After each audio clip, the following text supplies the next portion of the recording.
The man at the window in August 2024, Sanaa, the student who had once fled the faceless classroom, moved into her cousin's home in Peshawar, hoping distance from campus would keep the haunting at bay. For weeks, things seemed normal. She avoided late nights, ignored strange calls, and told herself that fear was only in her mind. But one evening, as she studied by the living room window, her cousin pointed at the glass and frowned. "Who's that?" he asked casually. Sanaa looked up and froze. Outside the window, pressed against the glass on the second floor, was a man's face that it shouldn't have been possible. There was no balcony, no ledge, nothing to stand on.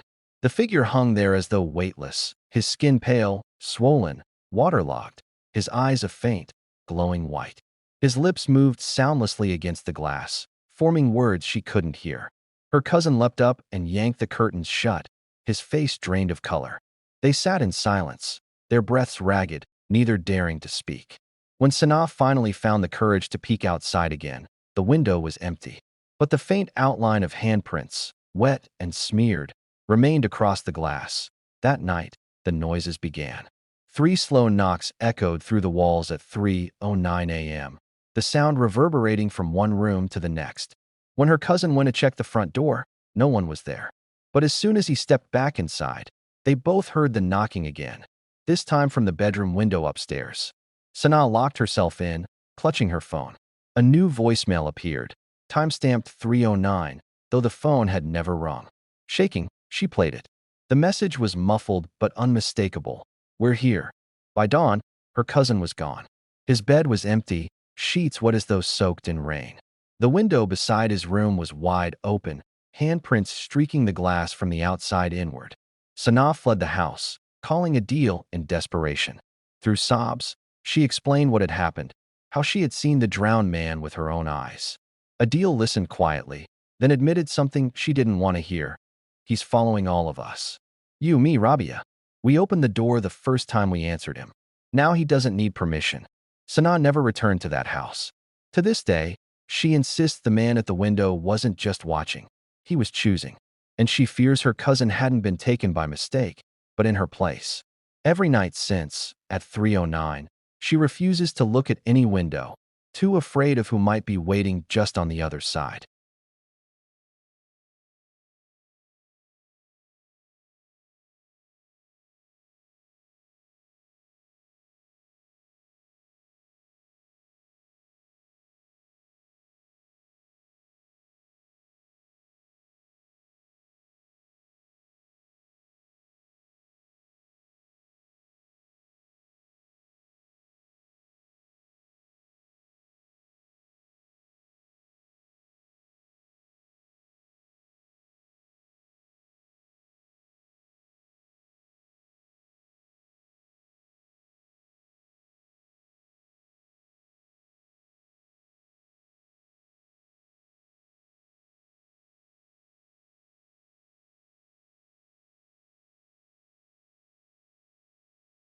The highway shadow. It was close to 2 a.m. when Marcus found himself driving down the long stretch of highway that cut through the forest. He was returning from a late shift at work, his eyelids heavy but his focus fixed on the endless ribbon of asphalt. The road was nearly deserted. Only the hum of his car's engine and the occasional chirp of night insects kept him company. The forest on either side was a wall of black, its treetops swaying faintly under the silver wash of the moon. He rolled down the window to fight his drowsiness, letting the cold night air bite his skin. But even as he tried to wake himself, an unease began to creep into him, a prickling at the back of his neck, as though he weren't alone out there. He first noticed it when he glanced at the rearview mirror. A figure stood on the shoulder of the highway, illuminated briefly by his taillights as he passed. At first, Marcus thought nothing of it. Maybe a stranded driver, someone walking home. But something about the figure's stillness gnawed at him. They hadn't raised a hand for help. They hadn't moved at all. Just a tall, dark silhouette against the pale strip of gravel. Marcus shivered, tightening his grip on the steering wheel. He kept driving, telling himself not to dwell on it. After all, people appeared on highways sometimes. It was late, but not impossible. 10 minutes later, Marcus checked his mirror again, and his stomach dropped. Another figure stood by the roadside. Or maybe it was the same one. This time, the silhouette seemed closer clearer. It stood directly beneath a broken lamppost, and though its face was hidden in shadow, Marcus swore the head turned as he passed, as if following his car with its gaze. His heart hammered now.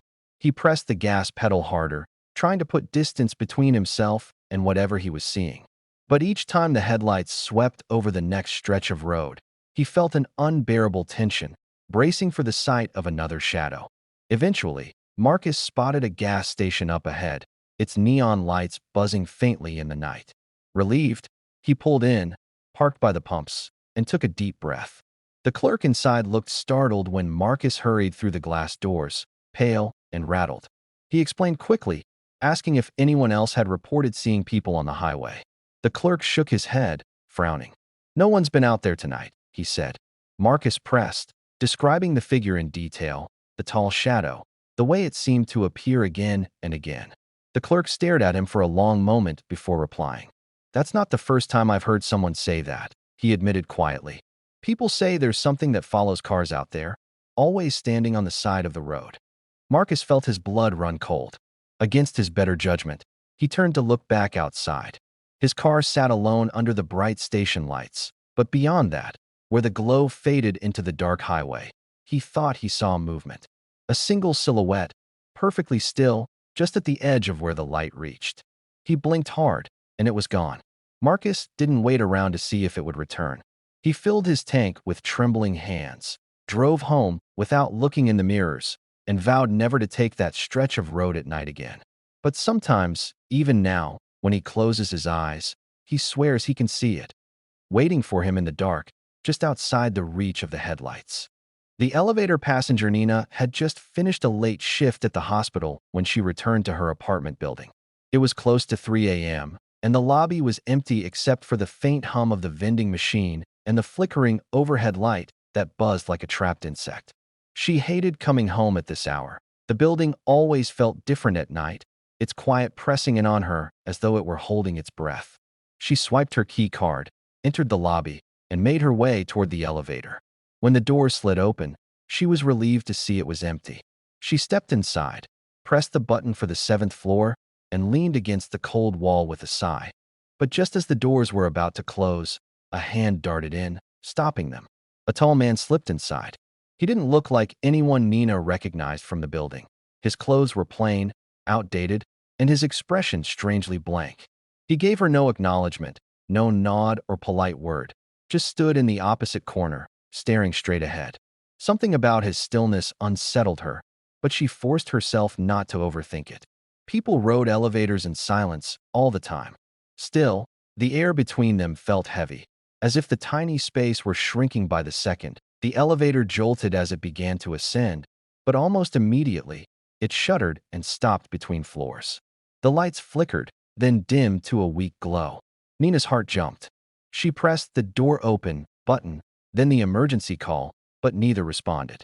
The silence pressed in, broken only by the faint hum of machinery. Slowly, she glanced toward the man. He hadn't moved. He just stood there, staring at the darkened control panel, his face illuminated by the faint orange glow of the emergency light. "Looks like we're stuck," Nina said nervously, trying to break the silence. The man didn't reply. He didn't even blink. Minutes crawled by. Nina hugged her bag close, trying to keep calm. She was trained to handle emergencies at work, but this was different. This was claustrophobic, unnatural. She finally turned to him again and forced a weak smile. "Do you live here?" she asked. Slowly, very slowly, his head turned toward her. For the first time, she saw his eyes, dark, sunken, and hollow, as though they'd been carved into his face rather than born there. He leaned slightly forward, his lips parting, but no sound came out, just the faintest whisper of air. Nina's blood ran cold.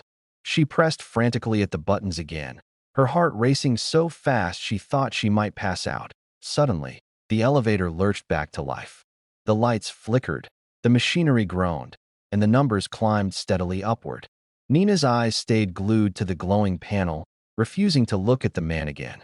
When the doors finally opened at the 7th floor, she bolted out without looking back, sprinting down the hallway to her apartment. She locked the door behind her, her chest heaving, hands trembling. For a long time, she stood there, listening. But the hallway outside was silent. It wasn't until the next morning, when she asked the building manager about the outage, that her dread deepened. Elevator was fine all night, he said. No reports of it stopping. And no one else was logged entering the building at that hour. Nina knew then that whoever, or whatever, she had shared the elevator with, it hadn't been one of her neighbors. The dorm room knock. It was finals week, and Eric had stayed up late cramming in his dorm room.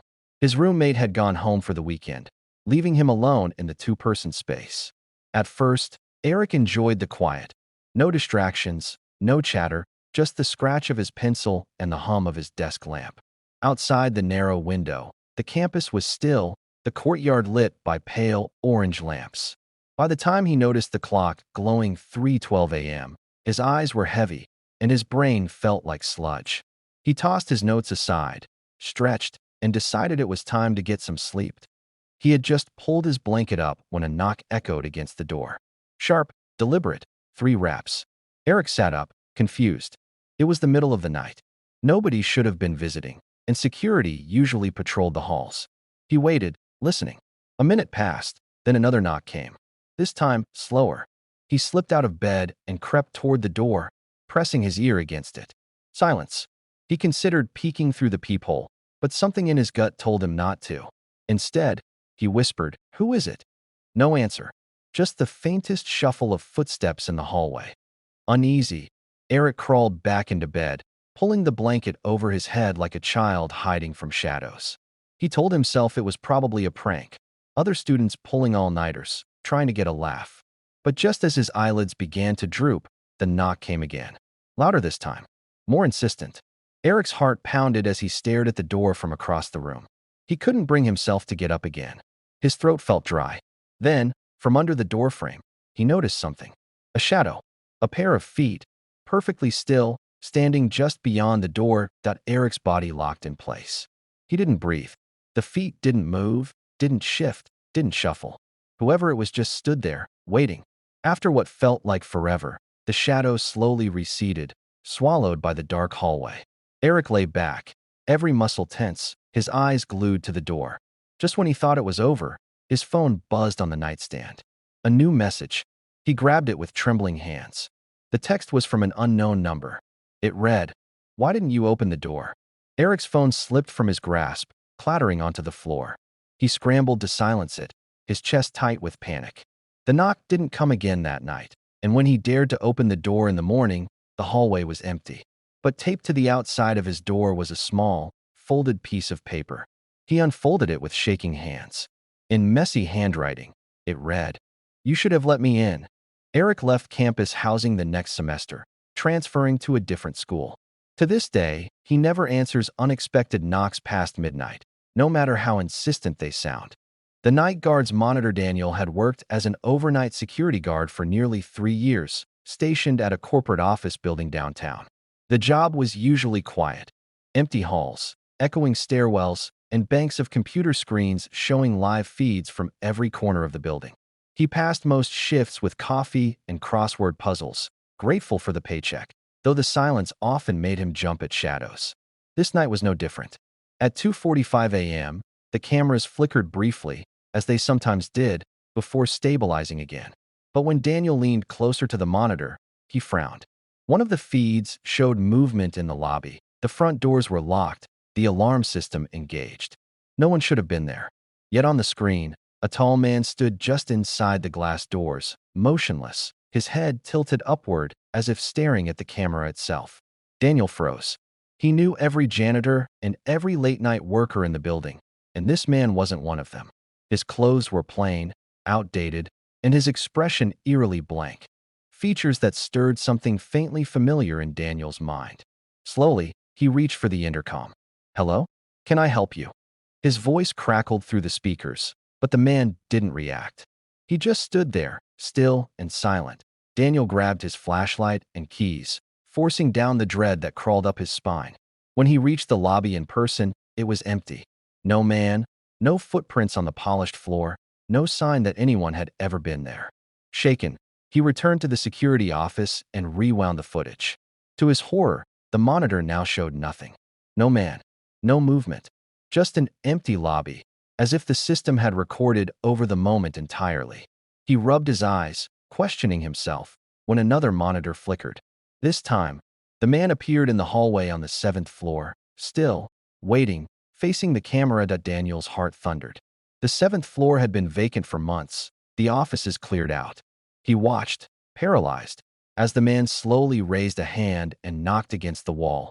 3 distinct raps that the camera's microphone faintly picked up. The sound made Daniel's stomach churn. It reminded him of something he couldn't place, like a memory brushing against the edge of his mind. Before he could react, the feed went black. When it blinked back to life, the man was gone. The hallway was empty again. By dawn, Daniel was exhausted, unsure if he had experienced a technical glitch or something far stranger. He reported nothing in his shift log, not wanting to sound insane. But he couldn't shake what he'd seen. The blank stare, the steady knocks, the way the figure seemed to know it was being watched. It wasn't until later, while scrolling through local forums about haunted places, that Daniel's unease grew into something colder. One post caught his eye. Has anyone seen the man in old clothes who appears on cameras late at night? Another reply read, yes. Don't look too long. He shows up everywhere. Houses, highways, even dorms. Daniel shut his laptop with trembling hands. He didn't want to know him. The sleepless neighbor Jasmine lived in a quiet apartment complex on the edge of the city, where nights were usually filled with the muffled sounds of televisions, distant arguments, and the occasional bark of a dog. She had always considered herself a light sleeper, but lately, something had been keeping her awake. It started with faint tapping noises in the hallway at night. 3 knocks, then silence. At first, she dismissed it as neighbors coming home late. But the knocks grew more frequent, always between 2 and 3 a.m., always just outside her door. By the 3rd week, she was too anxious to sleep at all. One night, determined to put her fears to rest, Jasmine stayed up with the lights on, sipping coffee and watching the clock. At 2:27 a.m., the sound came again. 3 raps against her door. Her heart leapt, but she forced herself to act. She crept to the peephole, pressing her eye against the cool glass. What she saw made her blood freeze. A tall man stood directly in front of her door, his head tilted upward, staring, not at the peephole, but slightly past it, as though he already knew she was watching. His face was pale, almost featureless, with eyes that seemed too deep, too empty. His clothes looked wrong too, faded and old-fashioned, like he had stepped out of another decade. She stumbled back, clutching her chest, her breath shallow. After a long silence, she dared to look again, but the hallway was empty. Trembling, she backed into her living room and sat on the couch with her phone in hand, debating whether to call the police. That's when she noticed something strange. Her TV, which had been off, flickered to life on its own. Static filled the screen, and for a moment, she swore she saw the same pale figure standing in a hallway. Not her hallway, but one that looked eerily familiar. She scrambled to shut it off, yanking the plug from the wall. The room went dark and silent again. She didn't sleep for the rest of the night. In the morning, she confided in her neighbor across the hall, desperate for reassurance. But instead of brushing it off, the neighbor's face went pale. "You've seen him too?" the woman whispered. She described the same man, the same knocking, the same blank stare. Another tenant claimed he had seen the figure standing at the edge of the parking lot, watching the building in the early hours of the morning. Jasmine's stomach twisted as she realized it wasn't just her imagination. Others had encountered him too. That night, Jasmine left the lights on again, but this time she didn't wait by the door. She locked herself in her bedroom, pulled the covers over her head, and prayed she'd hear nothing. But at 2:46 a.m., her phone buzzed on the nightstand. A new text lit up the screen from an unknown number. "You can't hide." With trembling hands, she dropped the phone to the floor. She hadn't told anyone her number except family and the landlord. And she knew, deep down, that whoever had sent it wasn't someone who should have known her at all. The researcher Evelyn had always been fascinated by urban legends, particularly those whispered online in late-night forums. She spent countless hours scrolling through threads where strangers shared eerie, unexplained encounters. Most stories blurred together. Campfire tales recycled endlessly, but one recurring detail began to catch her attention: the descriptions of a man who appeared in the middle of the night. Sometimes he knocked on doors. Sometimes he stood by roadsides or windows. Sometimes he appeared in elevators, or in grainy security footage. The settings changed, but the figure never did. Tall, silent, wearing old clothes, with a pale, hollow face that at first, Evelyn assumed it was just a shared internet myth, another slender man born out of collective imagination. But the more she read, the more she noticed disturbing consistency. Posts came from different cities, different countries, even, yet the man was always described the same way. And the dates were troubling. Reports weren't clustered around a viral moment. They stretched back years, decades even. The earliest mention she found was buried in a digitized newspaper from 1974. Residents describe a blank-faced man peering into windows late at night. Police find no trace. Evelyn felt a shiver as she realized the stories hadn't started online. The internet had only given them a home. She began compiling the accounts, mapping them out on her wall with red string and thumbtacks. The map sprawled quickly, pins scattered across states and continents. Yet certain times of night appeared again and again, always between 2 and 3 a.m., always in places where people were alone. She wondered if the stories might be connected by coincidence, or if something darker was threading through them all. Her obsession grew until she started receiving anonymous emails. Some were warnings, stop digging. Others contained chilling details, photographs of buildings she recognized from her research, with a faint figure standing in the shadows. One night, Evelyn stayed up late, her desk covered with clippings, when she heard it. 3 slow knocks against her apartment door. Her chest seized, every hair on her body rising. She sat frozen in her chair, staring at the door. No one had ever come by at this hour before. Slowly, she rose and approached, her bare feet silent on the floorboards. Against her better judgment, she looked through the peephole. For a moment, she saw nothing. Then, from the bottom of her view, a pale face tilted upward, locking eyes with her through the glass. She stumbled back, nearly tripping over her chair. She didn't sleep at all that night. When morning came, she checked her inbox again. A new email had arrived at 3:07 a.m., right after the knocks. It contained only one sentence. "You found me." And beneath the words was an attachment, a blurry still frame from her building's security camera.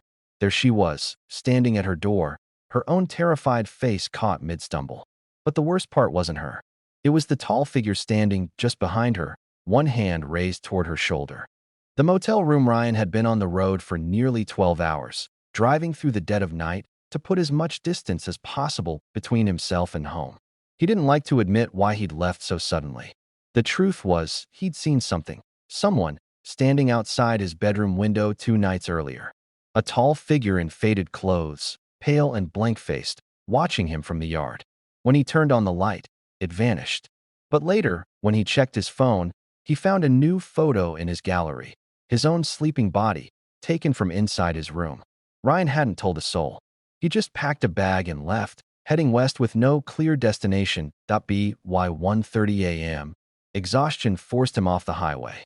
He pulled into a cheap roadside motel, its neon sign buzzing weakly, half the letters burned out. The lobby was deserted, the clerk absent, so Ryan left cash on the counter and grabbed a room key from the rack. Room 12 smelled of stale smoke and bleach, but he didn't care. He locked the door, bolted it, and collapsed onto the sagging mattress. Sleep didn't come easy. Every creak of the building made his heart jump. Around 2:45 a.m., just as his eyes began to close, a sharp knock rattled the door. 3 times. Deliberate. Ryan's chest tightened. He lay frozen, staring at the door. Another knock followed, louder this time. He scrambled up and checked the peephole. The hallway was empty. Trembling, he stepped back, heart hammering in his ears. His phone buzzed on the nightstand, vibrating violently against the wood. With shaking hands, he picked it up. A text from an unknown number glowed on the screen. Room 12. Ryan dropped the phone, his blood running cold. The knock came again, this time from the bathroom door inside his room. Slowly, unbearably slow, the doorknob began to turn. Ryan grabbed the motel phone and dialed the front desk, his voice breaking as he begged for help. Static hissed on the line, followed by silence. Then a faint sound, breathing, steady and close. He slammed the receiver down and backed toward the window, fumbling with the curtain. For a moment, he thought about jumping out, but when he pulled the curtain aside, his stomach lurched. Outside, under the buzzing neon sign, The pale man stood on the asphalt, looking up directly into Ryan's eyes. His head tilted, lips curling into the faintest suggestion of a smile. By the time morning light crept through the curtains, room 12 was empty. The clerk found the bed unmade, the phone off the hook, the window wide open. Ryan's car was still parked in the lot, keys in the ignition, driver's door ajar. The only clue to his disappearance was a folded piece of motel stationery left on the pillow. In neat, cramped handwriting, it read, "You can't run." The survivors Evelyn hadn't slept in days. Since the night she heard the knocks on her own door, her obsession had crossed into desperation. She couldn't just log these stories anymore. She had to talk to the people who had lived them. She scoured forums, traced usernames, sent emails. To her surprise, a few replied. One was a college student named Eric, who claimed someone had knocked on his dorm door at 3 a.m. Another was a security guard named Daniel, who swore he saw the figure on his cameras. Their messages were short, almost reluctant, but consistent. "Yes, I saw him. I don't want to talk about it." Evelyn pressed harder until Eric finally agreed to a late-night video call. When his face appeared on her laptop screen, he looked hollow, like someone who hadn't slept in weeks. His room was dimly lit, blankets piled behind him, a baseball bat leaning against the wall. "It's real," he said without preamble. "He doesn't stop. He follows. He watches. I left campus, but he still comes." Evelyn asked him how he knew. Eric shifted uncomfortably and turned his camera toward his door. A folded piece of paper was taped there. In shaky handwriting, it read, "Why didn't you open the door?" He yanked it down, crumpled it, and stared back at her. "He's not just a story," he whispered. "He's everywhere." The next night, Evelyn arranged to meet Daniel, the security guard, at a diner off the highway. He was jittery, chain-smoking as he recounted the night the man appeared on his monitors. "It wasn't just a glitch," he insisted. "He looked straight at me through the camera, like he knew I was watching." Evelyn pressed him for details, asked if he'd heard of others with similar stories. Daniel nodded reluctantly. "Some of the guys I work with, they've seen him too. One quit on the spot. Another," he trailed off, grinding his cigarette into the ashtray. "Another just disappeared after his shift. Car still in the lot. Gone."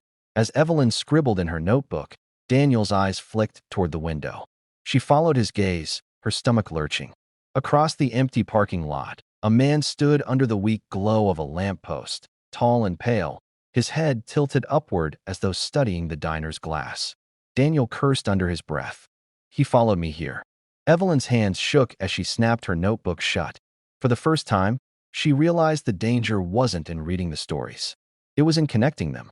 Each witness she spoke to, each piece of the puzzle she put together, seemed to bring the figure closer. When Evelyn returned home later that night, she found a plain envelope taped to her apartment door. Inside was a single sheet of paper. No words this time, just 6 photographs, printed in grainy black and white. Each one showed a place she had researched: the suburban house, the highway, the dorm, the elevator, the office building, and the motel. In every photo, the same man stood in the background, his pale face turned toward the camera. At the bottom of the stack was a 7th photo, her own apartment door, taken from the hallway just outside. The 6th knock. Evelyn's apartment was no longer a home, it was a war room. Maps, photographs, and notes covered every wall. Her laptop glowed with open tabs of forums and archived news articles, her desk cluttered with coffee cups gone cold. The envelope of photographs lay spread before her, each one marked with a date and location. 6 stories, 6 encounters. The man at the window, the highway shadow, the elevator passenger, the dorm knock, the night guard's monitor, the motel room. Each accounted for, each connected by the same pale, hollow figure. Yet Evelyn couldn't shake the feeling that something was missing. She began noticing a pattern hidden in the accounts. Every witness described 3 knocks, always between 2 and 3 a.m., always followed by silence or disappearance. But what if the knocks weren't random? What if they weren't just warnings? As she flipped through her notes, a horrifying realization struck her. The stories weren't just similar, they were sequential. Each encounter was like a chapter, each victim part of something larger. The figure wasn't haunting random people. He was building towards something. 6 stories, 6 victims. And now, Evelyn realized with ice in her veins, she had made herself the 7th, at 2:14 a.m., the first knock rattled her door. 3 deliberate raps, the same cadence she had read in every account. Evelyn froze, clutching her notebook like a shield. She forced herself to stay calm, whispering into her recorder, "First knock," just like the others. At 2:28, the second came, louder this time. She gritted her teeth, refusing to look through the peephole. "Second knock," she whispered. Her hands trembled so badly she could barely hold the pen. At 2:42, the third echoed through the apartment. She pressed her palms over her ears, rocking in place, whispering to herself, "Document it. Record it. Don't open the door." But then, something changed. The fourth knock didn't come from the door. It came from inside the apartment, from the closet. Evelyn's blood ran cold as the wooden door shuddered with 3 sharp raps. She scrambled to her laptop, typing frantically into the forum thread she had followed for months. "He's inside. He doesn't stop at the door." Seconds later, her screen flickered, lines of static crawling across the text box. A new message appeared from an anonymous user. "The 6th knock is the last." Her chest seized. She counted in her head, door, door, door, closet. 4. That meant 2 more at 2:57 a.m. The 5th knock came from the bathroom door.